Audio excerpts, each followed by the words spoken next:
एक लड़का दोनों बहनों से बारी बारी से शारीरिक संबंध बनाता था और फिर बाद में जब उन लड़कियों की मां को इस बारे में पता चलता है तो फिर बवाल मच जाता है। आखिर ऐसा क्या हुआ था जो एक ही लड़का दोनों बहनों से बारी बारी से संबंध बनाता रहा और किसी को पता भी नहीं चला, और अंत में जब पता चलता है तो फिर बवाल मच जाता है। आखिर ऐसा क्या हुआ था इस घटना के अंदर, ये पूरी सच्चाई जानने के लिए वीडियो को अंत तक जरूर देखते रहें। नमस्कार, मैं हूँ रितेश कुमार, स्वागत है आप सभी का सच्ची घटना यूट्यूब चैनल में। साथियों, ये घटना है उत्तर प्रदेश के पीलीभीत जिले की, जहाँ पर दो सगी बहनें एक वाटर प्लांट में कार्य करती थीं, यानी वाटर भरने का, पानी भरने का कार्य करती थीं, और उन लड़कियों के साथ में उनकी माँ भी रहती थी। लेकिन उसी वाटर प्लांट में एक लड़का, रवि नाम का जो लड़का था, वो भी कार्य करता था। धीरे धीरे इसी प्रकार से वो उसी प्लांट में नौकरी का कार्य करने लगे थे। लेकिन समय गुजरता रहा, लेकिन वो लड़कियां जो थीं वो दोनों जवान थीं, सगी बहनें थीं। बड़ी लड़की का नाम ज्योति था, जिसकी उम्र लगभग 21 वर्ष की थी, और छोटी लड़की का नाम पूजा था, जिसकी उम्र लगभग 19 वर्ष की थी।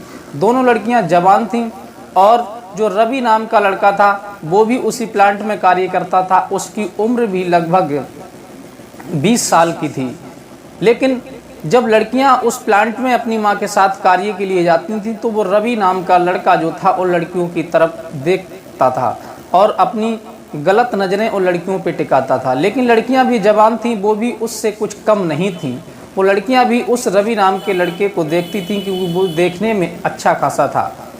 अब धीरे धीरे वो लड़की उस रवि के लिए देखती थी। सबसे पहले रवि ने छोटी वाली जो लड़की थी जिसका नाम पूजा था, उस पर नज़रें डालना शुरू कर दिया।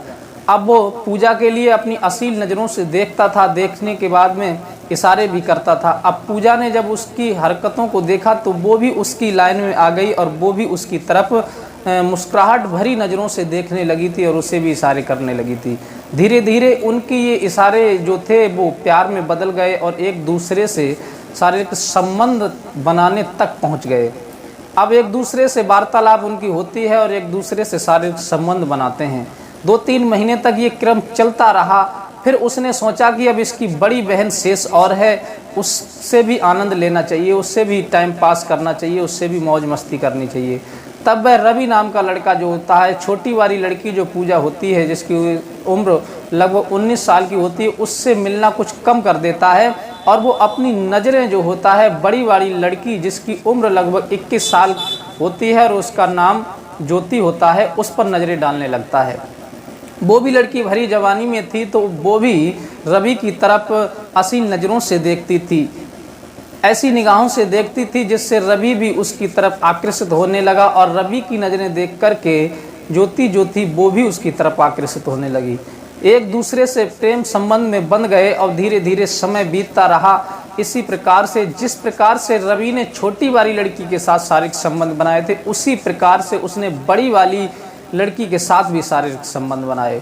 अब रवि की तो मौज हो गई थी, जब चाहता तब वो छोटी वाली से शारीरिक संबंध बनाता था, जब चाहता था तो बड़ी वाली से शारीरिक संबंध बनाता था। लेकिन धीरे धीरे समय बीतता चला गया। समय के चलते दोनों लड़कियों को इस बारे में भी पता चल गया था कि ये रवि नाम का जो लड़का है ये हम दोनों बहनों से शारीरिक संबंध बनाता है, दोनों को हमें अपने प्रेम जाल में फंसाए हुए। लेकिन वो लड़कियां भी अपनी टाइम पास कर रही थीं, अपना समय काट रही थीं, उन्हें भी किसी प्यार मोहब्बत से कोई मतलब नहीं था, क्योंकि भरी उम्र थी, जवानी थी, इसलिए उन्हें भी अपनी हवस से और अपनी ज़रूरतों से मतलब था। अपनी इज्जत बेइज्जती से कोई फ़र्क नहीं पड़ रहा था, उन पे ना ही कोई मतलब था। दोनों लड़कियां इस बात को भली भांति जानती थीं, लेकिन रवि कभी छोटी लड़की से शारीरिक संबंध बनाता था, कभी बड़ी लड़की से शारीरिक संबंध बनाता। लेकिन होनी तो, कहते हैं ना कि होनी तो होकर के ही रहती है, चाहे कुछ भी कर लो। एक दिन ऐसा हुआ कि समय के चलते हुए बड़ी जो लड़की थी वो प्रेग्नेंट हो जाती है और 2 महीने तक किसी को कुछ पता नहीं चलता है। अब जैसे ही तीसरा महीना लगता है तब उसे शक होता है, उसका पेट जब बड़ा है तब उस बड़ी लड़की को पता चलता है कि मुझे लग रहा है कि मेरे पेट में बच्चा ठहर गया है। तब वो परेशान रहने लगी और उसने रवि को जाकर के ये बात बताई तो रवि कहने लगा कि मैं क्या कर सकता हूँ इसमें, जितनी इच्छा मेरी थी उतनी ही तुम्हारी थी। तब वो लड़की परेशान होकर के कहती है कि इस प्रकार से तो समाज में बदनामी हो जाएगी, बेइज्जती हो जाएगी, मेरे पेट में बच्चा है, मेरी अभी शादी नहीं हुई है। तो वह अपनी माँ के पास पहुँचती है और अपनी माँ से जाकर के रोते हुए कहती है कि माँ, जो इसी प्लांट में जो रवि नाम का लड़का कार्य करता है, उसने मेरे साथ ऐसी शारीरिक संबंध बनाए हैं, गलत हरकतें की हैं, जिसकी वजह से मेरे पेट में बच्चा ठहर गया है। ये बात सुनकर के उसकी माँ के छक्के छूट जाते हैं, वह घबरा जाती है और कहती है कि तुमने ये क्या किया है, तुमने मेरी इज्जत का भी ख्याल नहीं किया, तुम्हें पता नहीं है कि तुम्हारे पिता नहीं है इस दुनिया में और तुमने मेरी इज्जत का फजूता बना रखा है, क्योंकि अब मैं समाज को क्या बताऊंगी, लोग मुझसे पूछेंगे तो क्या कहेंगे।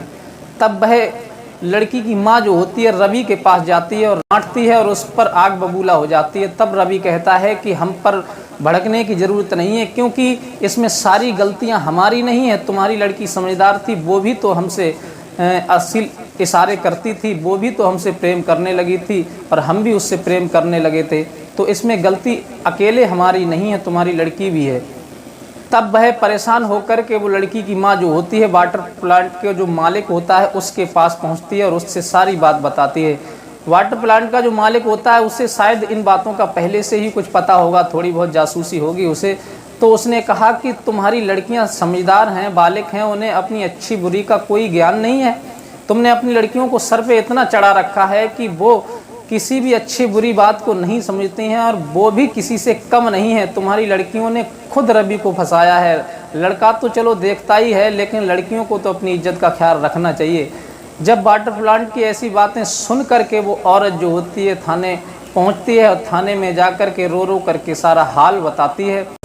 उस लड़की के बयान नोट करने के बाद में उस रवि को पुलिस अरेस्ट करती है और अरेस्ट करने के बाद में जेल में डाल देती है।